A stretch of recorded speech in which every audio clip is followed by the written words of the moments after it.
Oh, Martin, you run like a girl. Honestly, Martin. You think so? Is that how a girl runs? They waft their arm backwards and forwards. Is that to keep the balance? How do the blokes do it then?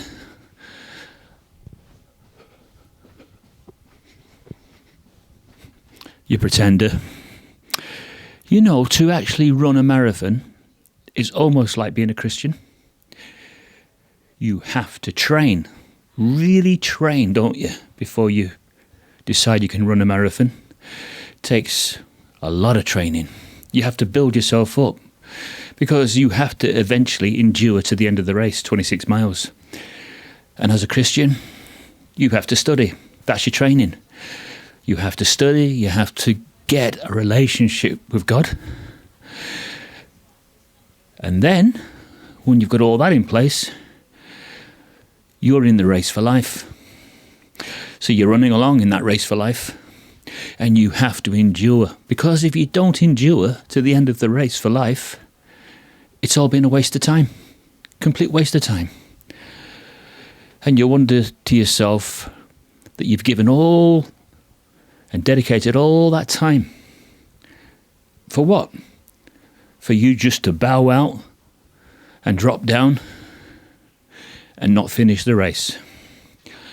And that's, for me, how you would sum up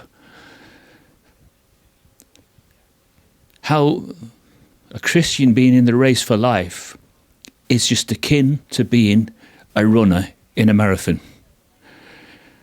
You're not going to win that marathon unless you train. You build your body up, stamina, eat the right foods. You sacrifice your time to train, meaning you don't go out wasting your time on irrelevant matters, because all you're thinking about is training your body up to the point where it can endure one 26-mile run. Now, we don't know how long it's going to be before the reward comes along in view of being a Christian.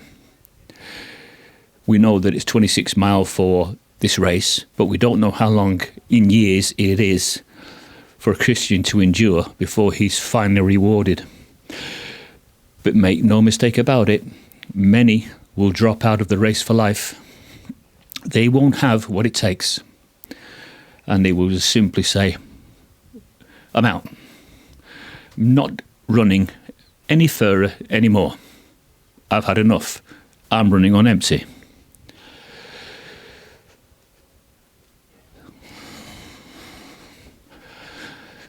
And so, as you're running this race, you have to get your breathing in order. This is something I always struggled with. I don't mind telling you, but when I used to go for a 10-mile run in my younger years, I couldn't get my breathing right. So eventually I was starting to breathe through my mouth. And if you start breathing through your mouth, then that's it. You're just not getting enough oxygen going to the vital parts of your body. I couldn't maintain this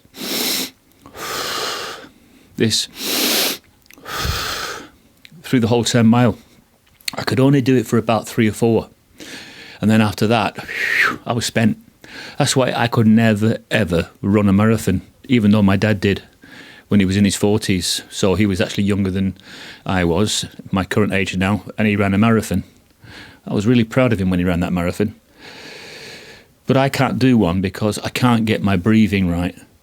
And the best marathon runners can control their breathing.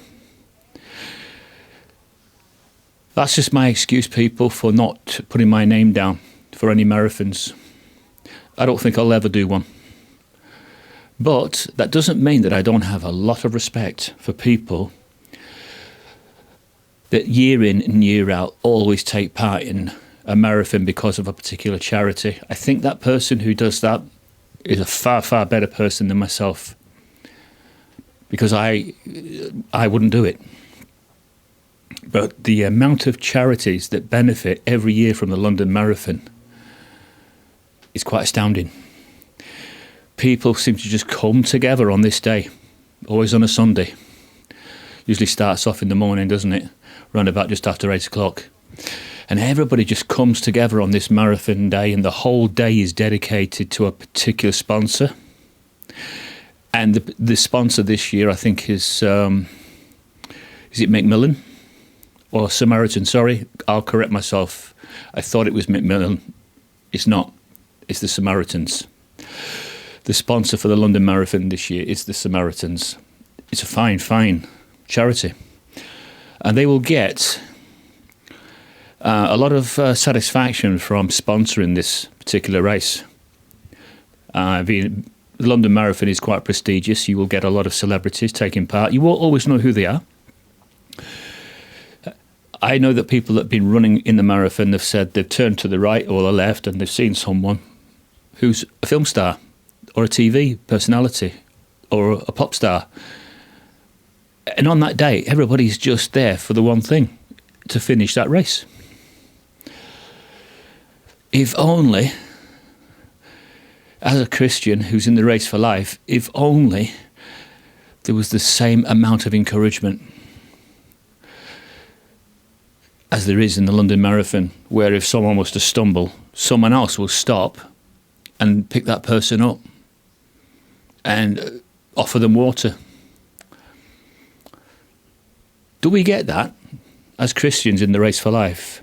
Do we get people stopping who are also on the same race as us and saying, can I lift you up? Can I bring you back to your feet? And would you like me to run along with you? Well, it appears we do. It appears that as Christians we do get that kind of encouragement.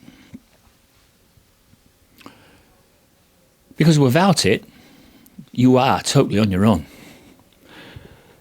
And to run a race like this completely on your own with no interchange of encouragement would be a very lonely thing.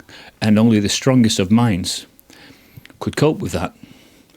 And they are usually the ones that are crowned winners, because they have something that the others don't have, and that's mental strength as well as physical strength. But I think we're going to need both. If we're going to finish the race for life in the time of the end, I think we're going to need physical strength and mental strength and a firm relationship with the Most High. Because I don't believe that without those things, we stand a chance of finishing this. Thank you.